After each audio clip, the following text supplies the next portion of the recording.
नवगोट शहर में दरगाह हज़रत मखदूम सईदी मुसानी ते ईंदड़ अक़ीदतमंदनि ज़ाइरीन लाइ थधे पाणी जे लॻल टांकी ते राति देर सां बाअसर माण्हुनि पारां औक़ाफ़ खाते ऐं सियासी माण्हुनि जी मिलीभगत सां कब्ज़ो करे टांकी ड्राहिण जो कमु शुरू करण ते नवगोट शहर जे मोज़िज़ शख़्सियत वडेरो मोहम्मद इस्माइल लाखेर मंठार कलोड़ो, वडेरो गुलाम मोहम्मद लाखेर, वडेरो नसीर अहमद लाखेर, असलम लाखेर, नौजवान इतिहाद जे अॻवाननि मेंबरनि ऐं समेत शहरनि पारां कब्ज़े वारे हंधि पहुची अॻवाननि सहाफ़ियुनि सां ॻाल्हाईंदे चयो त कुझु साल अॻु दरगाह हज़रत मखदूम सईदी मुसानी ते ईंदड़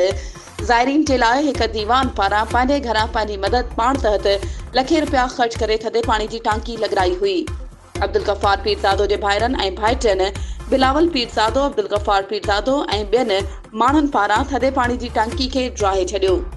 असां नवगोट शहर जे समें माण्हुनि पारां औक़ाफ़ खाते जे चेयर मिनिस्टर, चीफ मिनिस्टर, औक़ाफ़ खाते जे एड minister, IG Sindh, DIG Hyderabad, SSP Dadu ऐं ॿियनि वसवारनि खां मुतालबो कयूं था त हिन मसइले जो जल्द नोटिस वठी थधे पाणी जी टांकी जी ड्राहियल छत जो मरम्मती कमु मुकमल कराए ॾिनो वञे। वधीक ख़बरूं ऐं अपडेट्स जे लाइ असांजे चैनल खे सब्सक्राइब कयो ऐं हा, बेल आइकन खे प्रेस करणु न विसारिजो त जीअं असांजी हर नई अचण वारी वीडियो तव्हां ताईं पहुची सघे।